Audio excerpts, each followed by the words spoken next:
Good evening, you're watching The Last Word. I'm Sanjana Chauhan, and just like every night, tonight as well, we're going to be continuing our special focus, our coverage on the coronavirus. But every night at 10 p.m. viewers, we're going to be taking all of you through the stress, through the anxiety and the emotional impact that the coronavirus fallout is going to have. So you can have any kind of stress, you can have any kind of anxiety, but what we're here to tell you is that it is temporary, and more importantly, we're here for you and we're all in this together. So yes, physical distancing, no to social isolation, and definitely a no to loneliness. We're all in this together, and every day at 10 o'clock we're going to be putting together a panel of experts where we're going to be focusing on a different facet of mental health when it comes to coronavirus. So far we've discussed about the stress in interpersonal relationships, we've discussed about children in quarantine and how to deal with their stress and anxiety, but tonight we're also going to be dealing with something that's not just important during quarantine and during the coronavirus, but actually can have a lasting impact much after this virus is even gone, which is the stress that is being caused by the fear of job loss, the financial stress that is being caused because of the coronavirus. Let's remember that ever since this outbreak has begun, ever since it's hit, industries have been affected. Just look around you right now. There is a lockdown. We're only getting access to the essentials. So that means a lot of us are not getting any income. The supply chain has been cut off for a lot of other things. People are out of jobs. They're not getting a steady supply and flow of money, and understandably that is a cause for stress. You're constantly questioning about what's going to happen in the future, what's going to happen about your family, what's going to happen about your employees. But we're here to tell you that it's all going to be okay, and we have a panel of experts who are also going to guide you otherwise. So to my viewers, please feel free to call. Our numbers are flashing on the screen. Any queries, any questions, whatever is bothering you, this is a safe space. Please feel free to share. Let me quickly bring in and introduce my panelists joining me this evening. I have Dr. Zirak Marker, psychiatrist and advisor at the Empower Center; Malvika Fernandes, counseling psychologist, project coordinator, mental health project Mumbai; Dr. Shakuntala David, psychologist and management consultant, also joining us; and Harshal Karya, founder of Shebang. Good evening. Thank you so much to everybody for joining us this evening, and thank you more importantly for reassuring not just me but all of our viewers out there that we're all in this together and that nobody has to go through this alone, nobody has to deal with this alone. Dr. Marco, over to you first. The social and economic fallout from the pandemic may amplify the risk for some people well after the outbreak has ended, especially when it comes to something like job loss or financial stress. So right off the bat, if I were to tell you that I'm having anxiety with regards to what my future holds for me and where my finances currently are, what would be, your quick tip to really, quell that kind of anxiety or those feelings of stress? So I think what is really important to understand is that this is a time to feel and think of the concept of collective responsibility. I think it's not just us alone going through this in our city or a country. I think it's a worldwide pandemic. And because of, I think the focus should be on trying to be as mindful as possible, living in the moment and kind of accepting that this phase will pass. Because if we are going to go on sitting back and ruminating and obsessing about all these negative aspects and thoughts, it is but normal then to percolate more anxiety and panic-like attacks.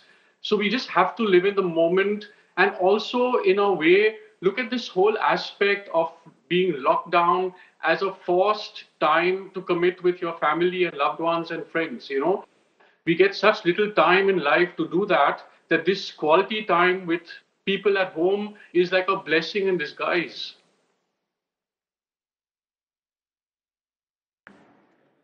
Absolutely, absolutely. So, Malvika, I believe that you are actually, you're kind of running a helpline currently for people to call in and, talk about any kind of stress that they're dealing with and any kind of anxiety that they're feeling right now. So, what would be your top tips or your advice really? Because in a moment like this, people perhaps can mitigate the risk by doing their best to care, for another, because the crisis is a collective one. It's not that it's, an individual one.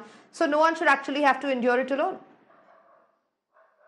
Absolutely. I wouldn't call it a helpline. Firstly, we all at Project Mumbai realized that the current pandemic is going to affect not just our physical health but also our mental health. And so Project Mumbai, along with Prafulta, started a collective, a counselors collective. We call it the Counselors on Call. We are a group of 50 counselors. That's three from Project Mumbai, who are the mental health team of Project Mumbai, and 47 counseling volunteers across the city. And we started receiving calls on Sunday. And like you rightly said, like a lot of young adults have called in, talking about how stressed they feel that they're not being able to go to work, firstly, because that's a change and shift in routine. They're very worried and anxious about it's uncertain, right? We don't know when organizations are going to reopen. We don't know about our salaries. And I think what we as a collective, the counselors on call, are doing is firstly acknowledging this uncertainty and fear. I think it's there for all of us, right? We're all dealing with this. So acknowledging when a client says that he or she or they are feeling this anxiety, and a couple of things that we talk to them about is trying to maintain some kind of routine at home. Uh, uh, involves some kind of physical activity at home. Also, how best you can work from home. So, what are the kind of applications, what are the kind of means in which you can actually connect with your colleagues and actually get some work done. I do want to say that while we are doing this with individuals, it's so important for organizations and companies to realize the impact that this pandemic is having on employees' mental health. And if companies and organizations can actually acknowledge this and actually communicate some sort of understanding and some sort of provisions for their employees in the coming few weeks. Absolutely. So, using what you said, I actually want to, speak to Harshal about it and bring him in right now because he has a company. Harshal, understandably, I think you've had to make a fair amount of changes in the working of your company and how operations have shifted, to home and, elsewhere. Another thing is overcoming that anxiety, say, as a founder of the company, is accepting that, your life is going to be different, that your employee's life is going to be different. We're all in this for the long haul. And focusing perhaps on tasks that you can control. So would you agree? How did you go about doing what you did? Yeah, so I think to start with, we started to acknowledge that things are going to change, things are going to slow down.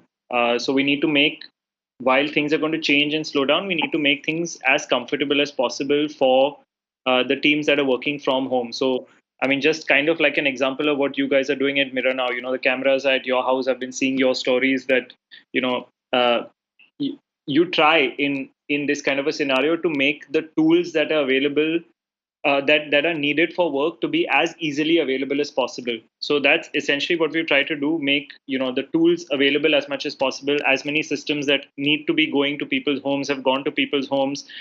Internet connections that need to go to people's homes have gone to people's homes. I mean, things that require to ensure business continuity, we've tried to do those things.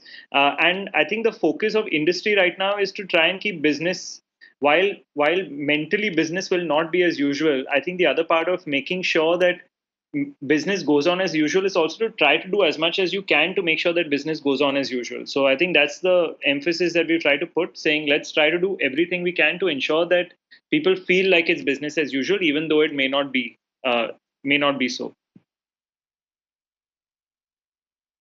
Absolutely. So I think what you're essentially saying is that, try and push the idea that the new normal is also, it's still normal. It is, kind of to introduce the more or less the same schedule that you had, but, with a slight tweak to it. Dr. David, if one is actually becoming increasingly worried about money, and rightly so, what would you recommend is the tip that, the first thing that they should be doing with regards to, do I have enough to feed my family? Do I have enough to sustain me for a while? Do I have enough money to, buy medicines and all the essentials? So what would you say are, say the top two things that somebody should actually do to reduce that kind of stress? Good evening, everyone. First of all, I think we need to set very realistic targets on what is our priority. Because in times as difficult as this is, medicine, getting food on the table, taking care of the elderly, and performing is very, very important. So it's important to get our priorities right. And in that sense, that we need to know who do we connect to, how do we connect. Let us not get into a spending spree because we are at home and the internet is available and go on shopping online because there's so much of attraction out there. It's important for us to know what do I need and what do I want. If we can differentiate between what we need and what we want, I think we will be in a good place. That's one thing that I need to say. The other thing is that in order to cope with this, the financial thing, we need to understand also the things, the Pareto's law of 2080. I'm sure all of us who are working in the industry have enough and more in our homes, in our houses, in our cupboards, in our closets. And it's time for us to evaluate, do I really need the most high-end laptop? Do I really need the most high-end mobile? Or do I need medicine on the table for my parents or for myself? Or do I need an insurance that will tide me over difficult times? So it's time to think wisely about money also at this point of time. Absolutely, absolutely. So, Dr. Markar, then how would you recommend going about setting an emergency budget? Say, I'll give you an example of myself because I mean, that's one thing that I can think of is that otherwise I would normally turn to, somebody in my house, but I realize at this point of time you cannot perhaps burden somebody else who, you usually turn to. So, how would you recommend one actually goes along setting an emergency budget in the sense of what's important and what causes the least amount of stress when it comes to this? So that is a difficult question because I guess all of us have been thinking about these emergency times and what we need to do with regards to finances and I think basic supplies, right? I mean, it's not just about emergency money for now, hospitalization or medical treatment. It's even just day-to-day running and functioning of our homes, right? So, what was previously said is that we all have a corpus, I'm sure, tucked away home, and spending wisely and making sure what we prioritize on spending becomes very, very important. And especially at home when we have children and families, we have to, I think, have again the focus of collective responsibility where we spend wisely, we try and save as much as we can on provisions and food items and rationalize this in a way where there's no wastage. And I think at some point, God forsake, there is an emergency. We do have families, friends, and societies and buildings that we live in that will all, I'm sure, come out to support us at a time of need. I think the way the whole world is going, like I said before, that this is not something that's specific to our city or country anymore. It is a worldwide pandemic. And I think, the way people are and the levels of empathy that have gone up in a situation of crisis like this, I am sure there will be lots of people coming in to help with regards to these aspects and, of course, funding if ever necessary.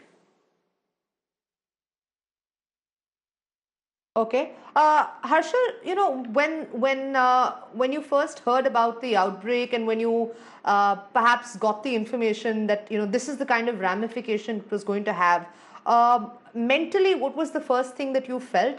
And more importantly, after that, what was the first thing that you did? And what would you say to startups who not only are coupled with the anxiety of say having just launched a company or a new initiative or a venture, but now having to shut shop or then really downsize or just minimalize operations completely? I think most of what we've been hearing is that, and as you started off the show, I think what most of us are hearing is that everything's going to be all right come a few months' time. So I think we just need to tide through. We need to show a bit of resilience. And, I mean, honestly, when we had to move home to start working from home, we have about 350 people who started working from home. And it wasn't too I mean, because we were looking at it from the standpoint of a week, then we were looking at it from the standpoint of maybe 12 days, and now we're looking at it, for a much longer period. So I've kind of come on board with it as time has gone along. So it's not really, it's not really shaken me up, and I think it's great to hear what people are saying in terms of what we need to tide through. I think if we just need to see the simple mathematics of it, most businesses which work with working capital ratio, a clean working capital ratio, and most businesses that work at a profit margin between 20 to 30%, you typically see that their profits for the year will be equal to 2.5 months of their operational costs in that sense. So I think for 2.5 months, I think people have to kind of, most of the larger companies have said that now is not the time to talk about profit and loss, but realistically 2.5 months we can sustain ourselves. I think when things start going into cash reserves is when pains will start happening, and that's when you'll see things like that have happened with Marriott. Of course, their business has fallen greatly. Business like us is lucky that we've not still faced significant losses. So so far we just go on, and we be prudent. I think the same rules that some of the panelists have spoken about at a personal level apply at a business level. No unnecessary expenses. Try to conserve costs. Be prudent with what you're spending on. Show up every day. Have a positive attitude. That applies for, instead of doing it for one person, applies for 350 people doing it together. Absolutely. Yeah, I think that's very sound. That's very good advice. And let me quickly open our call lines now. So any of our other viewers who are also watching, and if you have any questions, or if you just want to talk about how you're feeling, and if you just want to vent and talk about if you're feeling stressed or anxious, please feel free to reach out. Our numbers are flashing on your screen. Let me quickly bring in our caller right now, Naveen, joining us on the phone line from Mumbai. Good evening, Naveen. Thank you so much for joining us on The Last Word. Go ahead, please. Good evening, ma'am. Thank you so much. So I had this query. So I've just started my business about 2 years back, and I have an employee strength of about 6 people. Okay. Now the biggest problem is I'm in the real estate industry, and it is severely hit, and I know it's going to be bad for the entire next year. The problem is not with me. Problem is with my team. And while I have to handle myself and take care of myself, it's more important that I am there for my team and take care of them monetarily as well as mentally. Very important. I think that's extremely big of you, and I think it's a very valid question. Malvika, would you like to take that, please? Yeah, I think what you can do for your team in terms of mental health is if you can start with actually communicating to them right now about what are your thoughts and what is the take of the company, or what are some of the ideas that the company has in terms of the financials, because I think that's directly related to a lot of employees' concerns right now.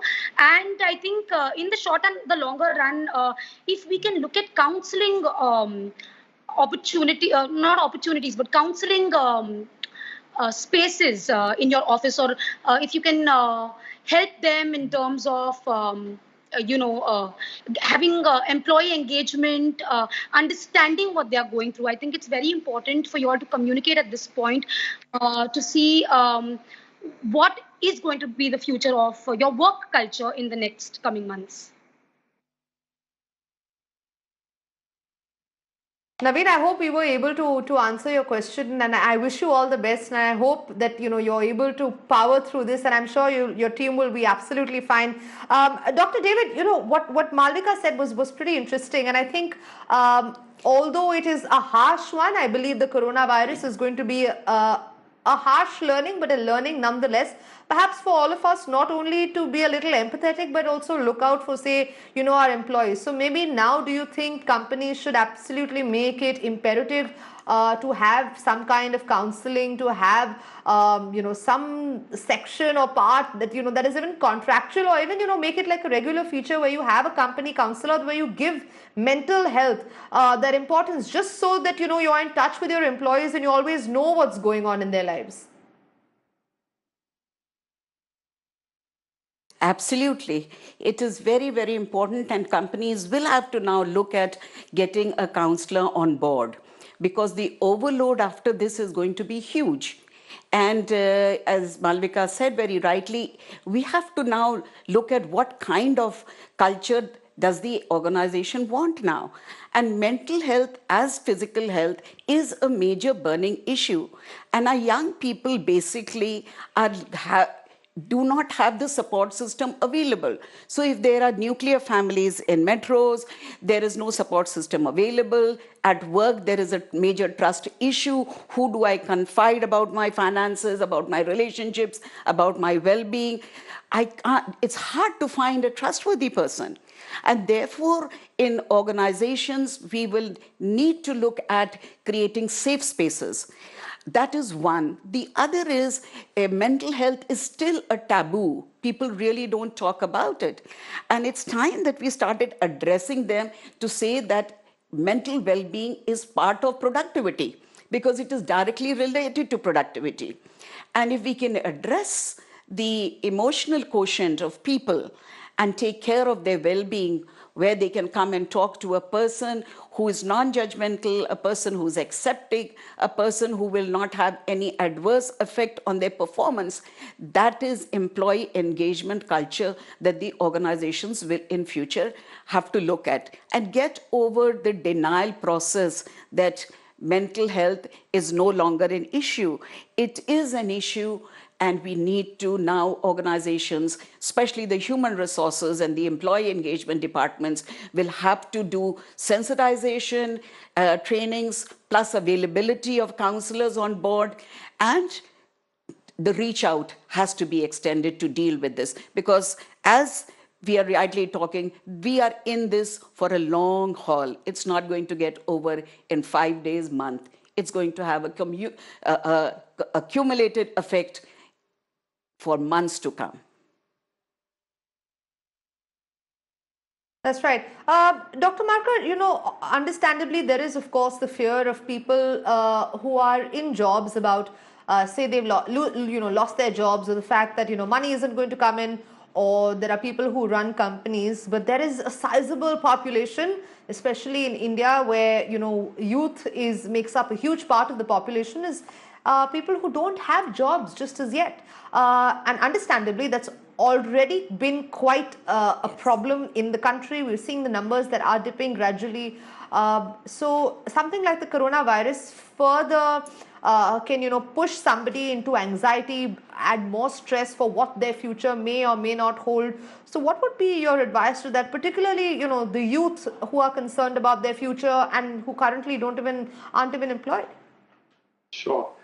So you're right when you say that, because I think the following weeks and months, I think it is our youth that is going to be grossly affected with mental health concerns and maybe even mental health problems. And I think what is so important now at this very point, apart from employee engagement programs, online platforms for counseling, and all these other aspects of mental health, I think it is very imperative to do so also to understand that early intervention, like say if teenagers and youth are even going through certain mental health problems or even emerging illnesses, so many people are not even aware of what these warning signs may be, right? So when there is an ongoing platform that gives more awareness or propagates that awareness, and employee engagement programs or online services for mental health, I think it will bring about lots more conversations around what these warning signs are for anxiety or depression or panic attacks. And I think there are so many people and the youth already manifesting with these symptoms, and they don't even know yet that they are going through it. So I just feel that, if the youth today are grappling with certain warning signs, such as persistence of low mood or irritable moods, there could be a lack and loss of interest in almost everything that's pleasurable. There could be a lot of negative, worrying thoughts of, feeling helpless, hopeless, worthless, and sometimes even suicidal ideations. And what's happening now with our youth is there's a constant ruminating, obsessive images about what's going on, almost, mimicking signs and symptoms of what we call as post-traumatic stress disorder. And then, of course, you have your full-blown anxiety symptoms with, restlessness, constantly feeling on edge, this constant feeling or sense of an impending doom, Sometimes there is even breathlessness, palpitations, nausea, and very importantly, what a lot of youth are grappling with is changes in eating patterns and sleeping patterns, and a lot of lethargy and fatigue. I think these are all your kind of warning signs that one needs to reach out perhaps to friends, family members, and relatives, but so important to reach out to mental health professionals, counselors, psychologists, or psychiatrists, so that the right kind of treatment can be given, the right kind of therapeutic interventions can start through cognitive behavior therapy or counseling. And the earlier you intervene with any problem, whether it's a mental health illness or even a medical one, the far better is the prognosis and the improvements. So it is imperative to reach out when you are not feeling okay, because that becomes the starting point of wellness. I think that's wonderful advice, Dr. Markar. And before I pose my next question to Malvika, I actually have another caller that's joining us on the phone line. Dharmesh is joining us from Ahmedabad. He told my producer that his stress and anxiety has little to do with job and financial security. Oh, we seem to have lost the line with Dharmesh, but we'll try and connect with him in just a moment. Malvika, Dr. Markar spoke about perhaps the need to reach out to a therapist at this point of time, not be scared to ask for help. Be that it is, be that as it may, what we're seeing right now is that a lot of us are experiencing anxiety and stress, but a lot of people are actually alien to that feeling. They've never really felt this before because they probably don't know what anxiety is. They probably don't know that it is possible to feel like this, that being quarantined or being cooped up is particularly hard. So how does one then, especially when it has to do with financial stress, when it has to do with not having a job, say you may have always been financially secure your whole life and all of a sudden this has happened, how does one then start going to therapy and approach a therapist? Yeah, so I don't think that people don't feel anxiety and stress. I think they do, but like you said, they may not have the emotional vocabulary for it, acknowledge it as that. While I agree with Dr. Marker, he said that we need to, as people, if we have concerns, need to reach out. Absolutely.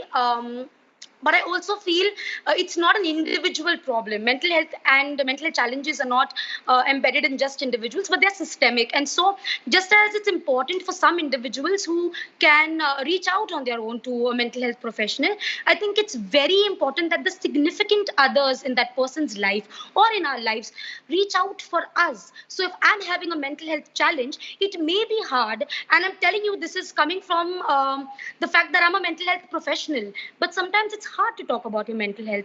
So I think it's very important that your family members, your significant others, your friends and your colleagues recognize these signs in you and help you reach out to a counselor. Like other panelists have said, it is not easy to get for a person to call up a therapist. It's taboo in our country and in fact in many parts of the world. So again, I feel the responsibility is not just on the individual, but on everybody in the society as a collective to look at mental health as important as physical health. When we have a fever, we don't hesitate to go to a GP and we don't hesitate to take medication if needed. And I think the same conversations need to start about mental health. And again, I would like to reiterate, it's not just the individual reaching out, but the community and the family and society at large that makes that environment safe to for people to reach out. Right. So I actually want to talk more about community and reaching out. But before that, I'm going to go to Harshal. But before that, I have the caller who was with us earlier, Dharmesh, joining us from Ahmedabad. Now, Dharmesh tells me that his question is little to do with the financial stress and job stress. I'm glad about that, Dharmesh, but I understand that it is to do with being away from your wife, your loved one. Please go ahead, and I hope that we can help. Yeah. Thanks for having me. I was expecting my wife to arrive on Ahmedabad on 27th this month. She's been away for 1 month to pursue some kind of course.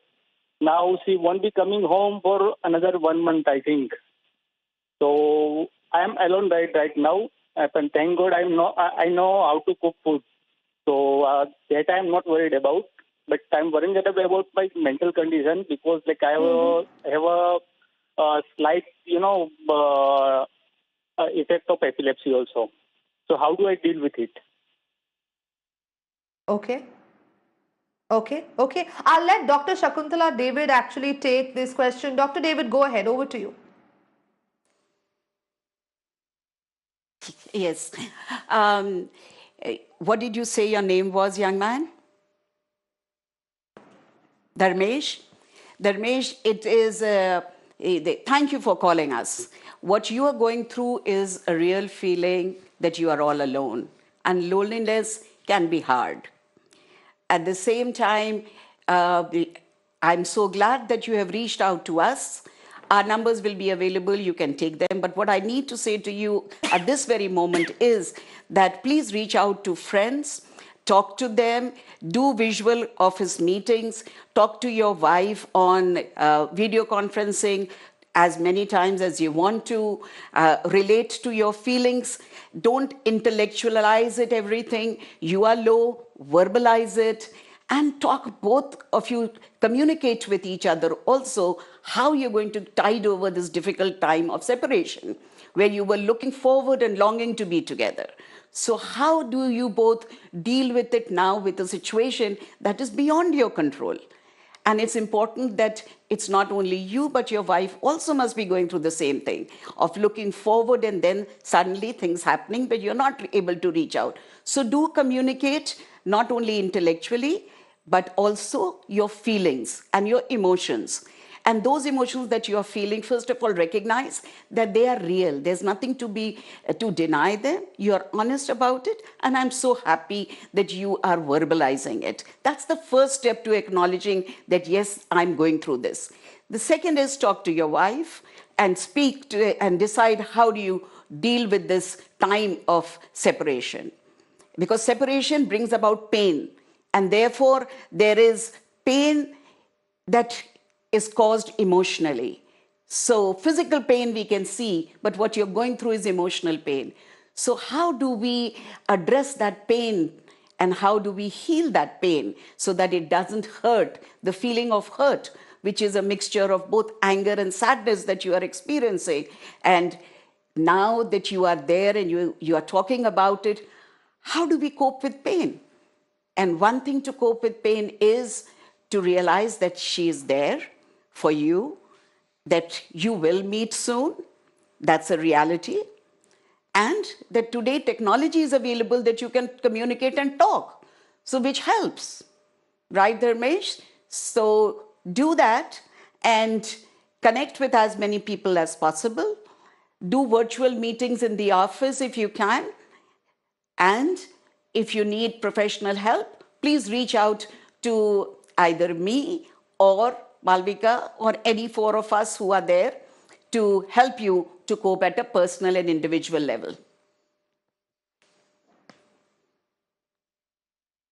Dharmesh, I hope that was helpful, and I hope that all of this is okay and all right soon, and that you're able to meet your wife. But just like Dr. David said, I would encourage speaking to your wife every day, and I'm sure that it may not be the real thing, but it can definitely help you feel a lot more reassured and a lot better. So please don't worry, power through. We're all in this together.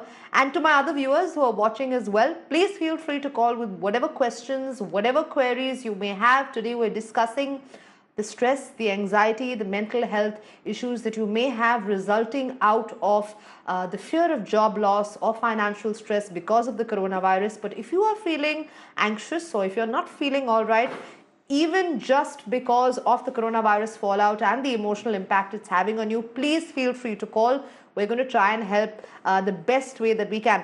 Harshal, we were talking about community here, and since I've been seeing your posts and I've been seeing your stories and how you've quite positively, and very efficiently, if I may, moved your team to, working in home spaces, despite, most of it being on digital, but at the same time also having a space where there are at least over 300 employees, with you.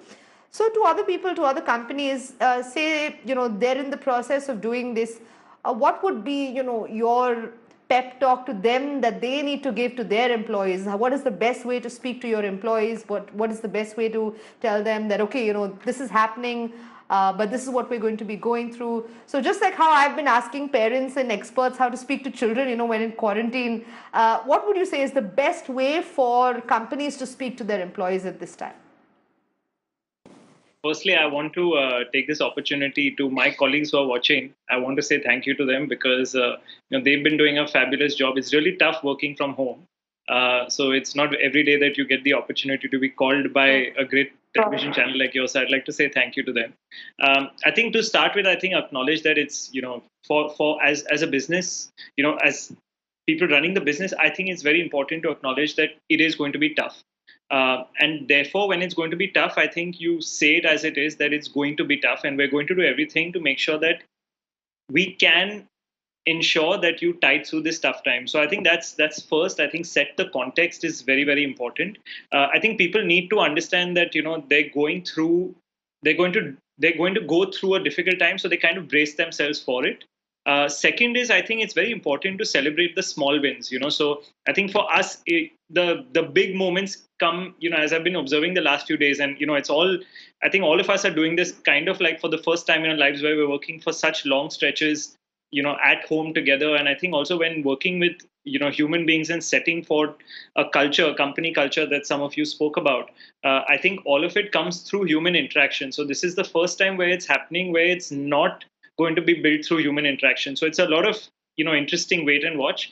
Some of the things that I've seen work well for us are, we had a bunch of people who did they were missing their chai time together in the office, so they started doing their chai time on Hangouts, much like doctor spoke about with respect to speaking to your wife, so kind of like speaking to your colleagues, but not only the work stuff, but also the not so work stuff.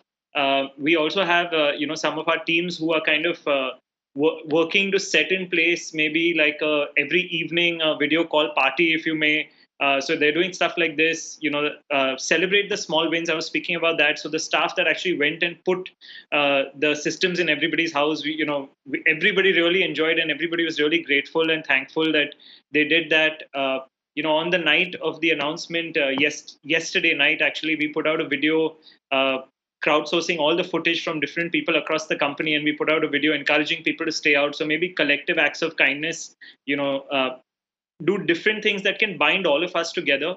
And at the same time, what we're also doing is we're also trying to brace ourselves for the future, because we're trying to work on things that we can use in the future, and we're trying to work on things that will make us more efficient once this is over. So I think an eye on the future, sort of looking at the present and making the most of the present and making it as fun and replicate as much of the great cultural environment that you have in your own workplaces available through electronic means, and then consistently celebrate the small wins. I think that's what's required. And the other thing that also our managers have been doing pretty efficiently is that they've been following a regimen. So they have a call every morning, they have a call every afternoon, they have a call every evening.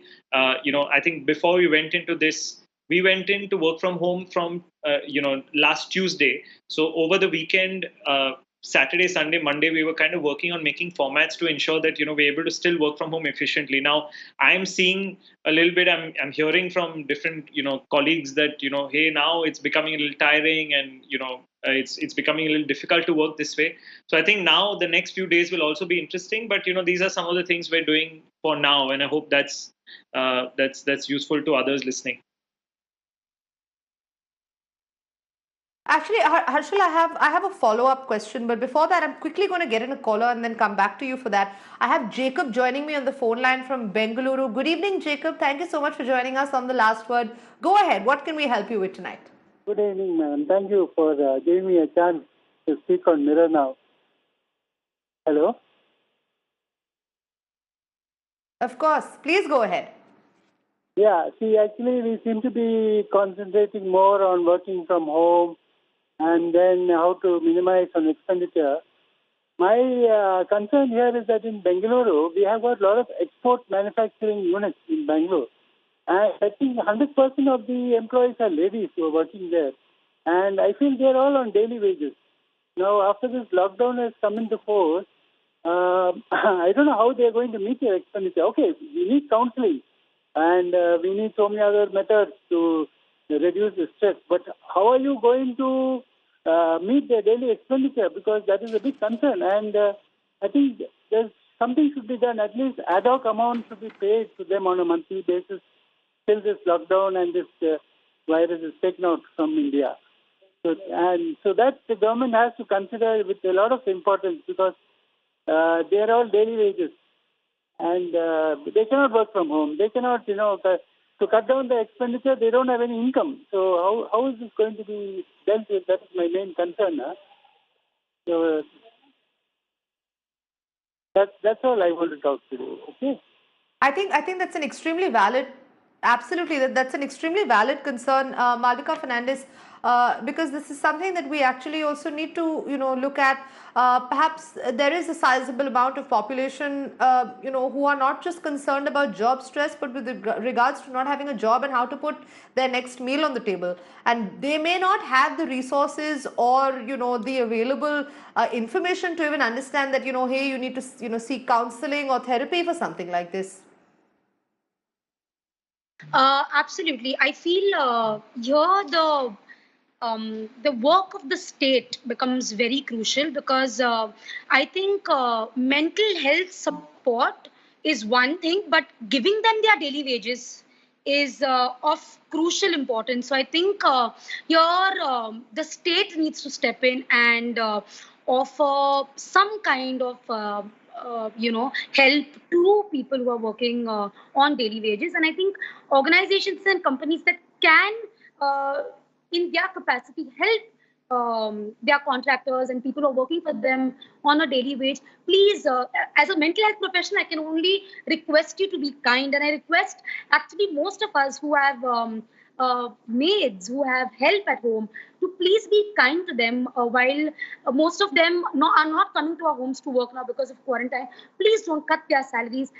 We have to find innovative, different, altruistic ways of helping the people around us. And I must say, it's definitely what we can do at our individual level, but what the state does.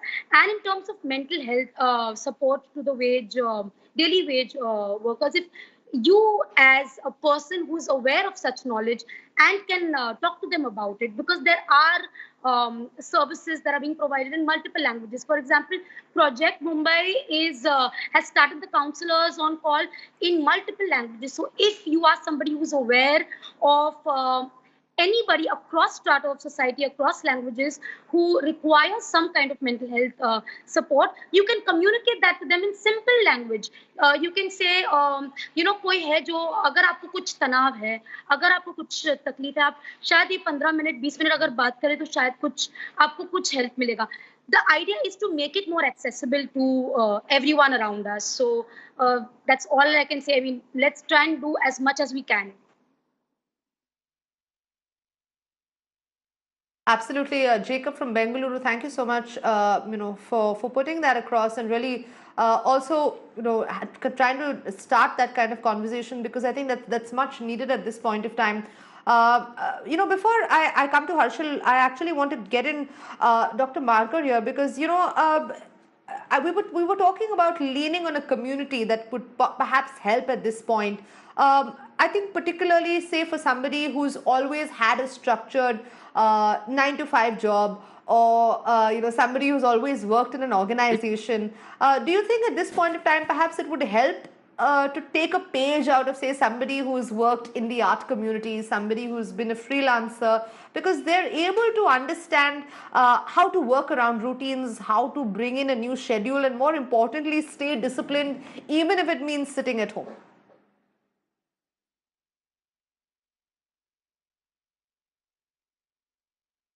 Yeah, so I think one has to be innovative and creative in just making sure that we have a proper balance with life And when you look at that balance of life, I mean balancing out your life between physical, emotional, psychological, and spiritual needs.